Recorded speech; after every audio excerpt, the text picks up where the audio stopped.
Can you start property with zero money? But before we get into that, if you're new to this channel, make sure you stroke that like and subscribe button. Really helps out the algorithms, and you'll get notified with more content like this and other videos all around property investing mindset. So in this video, make sure you watch it through, because I'm not only going to tell you, I'm going to tell you the answer at the start now. The answer is 100% yes, but I'm also going to tell you a solution how you can do it. And I'm also going to tell you, if you stick with us, why people don't do it and why there is this common misconception that people are getting misled and you really just can't do this, because you can 100% do this. How do I know you can buy property? I didn't start with zero money, by the way. I started with a little bit of money, but I used the strategies I'm telling you at the moment to top up what I've done.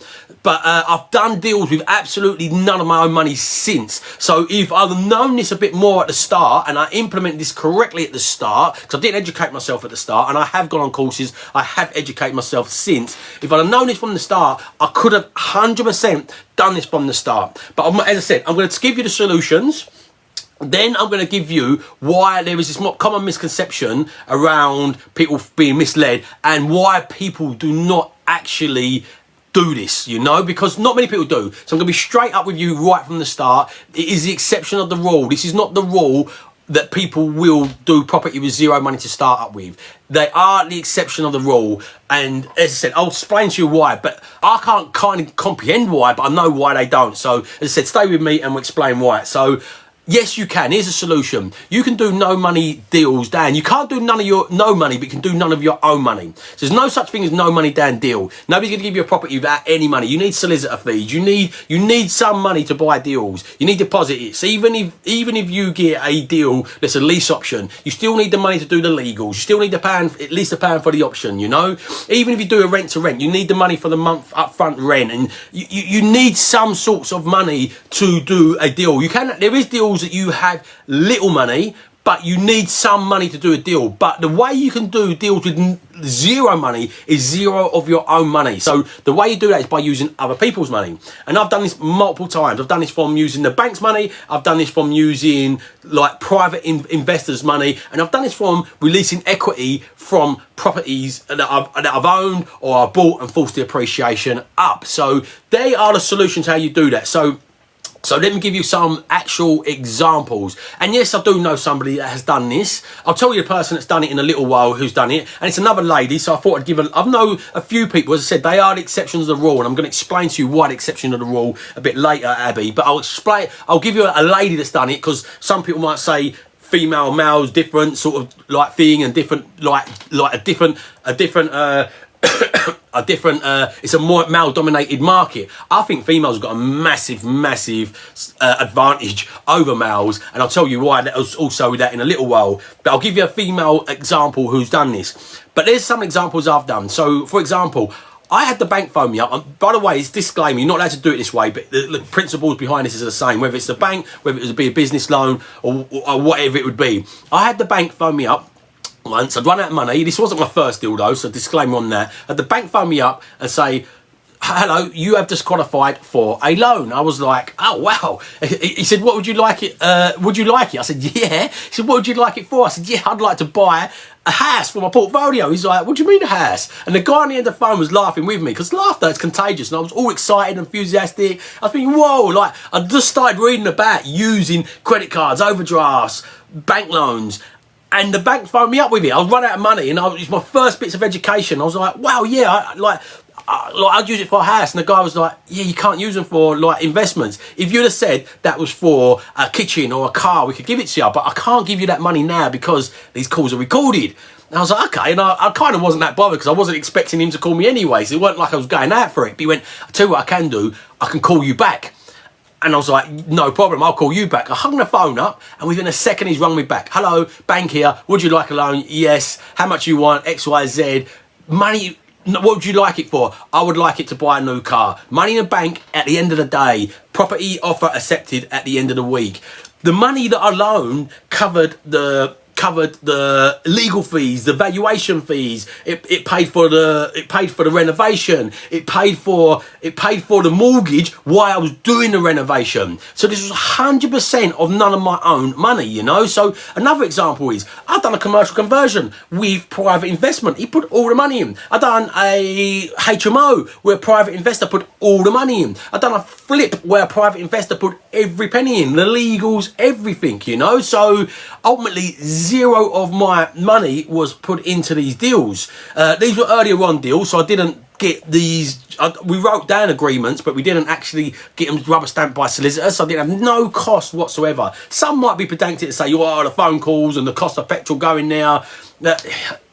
Where do you stop kind of with that? So there's some actual examples of what I've done. As I said, I'm going to give you a person that's actually done this. That is called Emerald Fisk. I interviewed Emerald Fisk on my remote property investing community group, and check the video out. And she started with no money. She actually done a course which she put on a credit card. So she put the course on a credit card. It was a high ticket sale course. She put it on a credit card. In her head, she's like, I've got to make this work. The thing is, when you pay for something, you pay attention. So she's paid a lot of attention because she's paid a lot of money for this course. And she had zero money to start with. And she's done over £1 million, raised over £1 million of private investment. And exactly, I remember I asked her to say, put a bio in for, can you give me a bio to, it's on my YouTube as well, Harvey Growth Properties, you want to see it. I said, put a bio in for what you, for a little bit about you. And she said, I've raised over £1 million and bought these properties with none of my own money. The reason I've raised that money is because I had no money. So that's a live example of somebody that's done it, a female in this space that has done it. Go and reach out to her. She's really, really friendly. She'll give you ideas and tips on what she's done. So now I'm going to touch on the point, and this might be a rant, a non-rant rant, because I don't like moaning or ranting, but I'm going to touch on the point why people don't do this and why there's this common misconception around coaches falling and like bringing you in going, ooh, do this no money down stuff, but we'll only tell you pay this. The worst reputation named coaches out there, jump on their YouTube, read their books, they tell you it's in their books. And the reason the knowledge is there. And again, this is a bugbear of mine. People go, oh, you don't need to get a coach because the information's on YouTube. Just go on YouTube. If that's the case, if knowledge alone was the answer, and yes, the knowledge is on YouTube, yes, the knowledge is on Facebook, yes, the knowledge is in books, yes, the knowledge is in podcasts, but if it was as simple of just doing that, why is everybody not in the shape they want to be in? Why have they not got the relationships they want? Why have they not got the money they want? Or why are they not as happy as they want? Because the answer to all them are out there on YouTube. So it's as simple as knowledge alone. We'd all be in the shape financially, mentally, and physically we would like to be in, but we're not, because there's a knowledge action gap. People don't action what they want to do. So let's take fitness for a like example with this, and this is a real bugbear of mine when people say, oh, the coaches are saying this, the coaches will get you in. It's like saying everybody knows how to be in shape. Stop eating sugary foods, stop eating like refined foods, eat some real whole foods. Drink lots more water instead of Cokes and fizzy and sugary drinks, and exercise for 30 minutes a day. Simple. Don't need like a top level coach to tell you how to be fit. How comes the majority of people are not fit? And it's because they're not putting the effort in to do what they're meant to do to be fit. So you take, as I said, using that example, it's like somebody being overweight. Well, I want to get a six-pack, so I've got to give up six-pack start in the kitchen. So I've got to be super disciplined around, because a six-pack is very different from being fit. So raising private investment with no experience is like trying to get a six-pack when you're overweight. You've got to have an exceptional level of effort to get there. So this is, again, this is the reason why people don't do it, because they don't put the effort in to do that. We all know how to stay fit, and people just don't stay fit. Even doctors, you'll sit in front of your doctor, and your doctor be sitting in front of you telling you to eat your greens, eat your vegetables, and he's got a big belly in front of him while he's telling you that. And he knows better than anybody the consequences of not looking after yourself and staying fit. Yet he don't do it. You know, so the reason people don't do this is because they don't put in the effort. If you're going to start a property business, as I said, if you're going to start a property business and you've got zero education, you've got zero network, so you've not got an uncle or aunt that's going to potentially just throw money at you, because there's always an exception of rule. I've seen some people start up and then dad gives them some money, you know, and they trust them, and here you go, son, here's the money, get going. But not everybody's got that. You know, so if you've got zero network, you've got zero knowledge, and you've got zero experience, that means then that's like somebody being really overweight. That means to get where you want to get, and you've seen many people go from really overweight to be really in shape, but it took an exceptional level of effort. Just another quick reminder, if you're enjoying this, please give this a like, smash the subscribe button. It really helps the algorithms with this, push it out there and give me an understanding knowing that you are liking this and I'll make more content like this. But this is example matched with, you get somebody that's naturally just quite in good, decent shape. They go to the gym and just look at a weight and they're bulging. I know mates like, look, literally, they do one sit-up but still eat crap food and they've got a six-pack. You're like, what's going on? You know, like, I have to stay super disciplined. They're exceptions to the rules, not the rules. So never judge yourself off the exception of the rules. Look at the rule, but always say look at where you're at. Some people naturally just have got faster metabolisms, so they can do some weights and they'll just rip up straight away. Some people have to put a different effort into that. You just look at some boxers, like look at Tyson Fury as opposed to Anthony Joshua.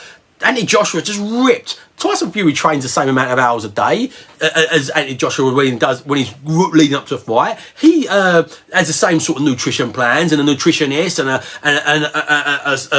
a fitness coach and the same in his camp. He'd have the same people as Anthony Joshua's got, but he don't rip up the same as Anthony Joshua. So different people have to put a different effort in, and this will get different results. It's your innate. That's it. That's what you're born with. Some people are just born with different things, and some people are born naturally great salespeople, great at presentation and great at attracting money, and some people not so much. But it doesn't mean, like when you look at Tyson Fury when he got massively overweight, didn't mean he can't get into shape. He won't get into Anthony Joshua's shape because his genetics don't allow that, but he got into fantastic shape. And this is the same example what I'm talking about with property. So as I said, Emerald started with no money whatsoever. I know multiple people started with no money whatsoever, but the reason they done that is because they put an exponential level of effort in. And Emerald didn't start as well with an auntie or an uncle or a dad or a brother or a best friend. She just met somebody and raised finance and started investing in Liverpool.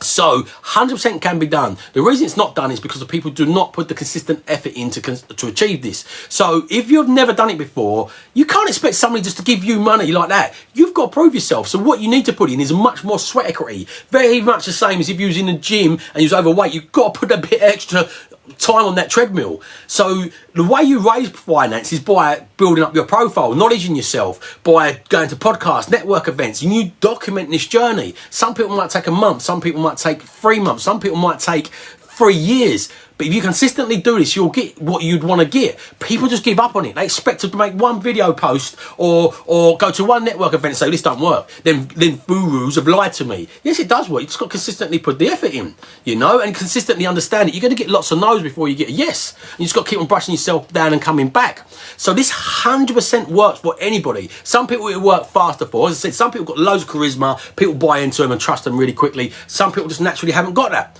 And there's not a lot, you can work on that. You can learn how to pitch, you can learn how to present yourself, you can learn how to do videos. But as I said, some people just naturally got it, some haven't. But then people got to learn it, have got to put an extra level in. And it's just how genetics are. Like, why is not everybody as fast as Usain Bolt? It's like, it's genetics. Listen, some people probably could be as fast as Usain Bolt, but not put the effort into the training and the discipline into there. So the discipline is the key behind this. And the reason everybody has these rants at coaches and these things, everybody pays for a course and expects at the end of it, that's automatically qualifies them for what they paid for. And they don't realise, oh, I've actually got to go off and put some work in. And why is it that you'll get, and it's a small percentage of people that do courses that succeed and the rest don't. Why is it that these ones that succeed and the ones that didn't don't? And it's because they didn't put the effort in. They didn't follow what they meant to do. You get some people go do deal sourcing is a way. And I noticed that I noticed in the comments that Abby said, I haven't got zero money even to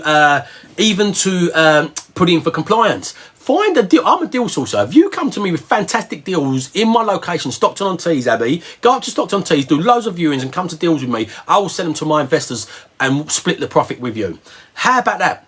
That's with none of your money. You just got to put the effort in, you know. So, and off the back of it, but to find deals, you have to do loads of effort. You've got to constantly build relationships with agents. You've got to constantly go direct to vendors. You can't send one letter to, like, people go, oh, direct to vendor letters. They learn the methodology. They get the templates for the letters and they send out one brand of letters. They don't get a response. Well, it don't work. Or they do some leaflets. They send out one batch of leaflets. That don't work.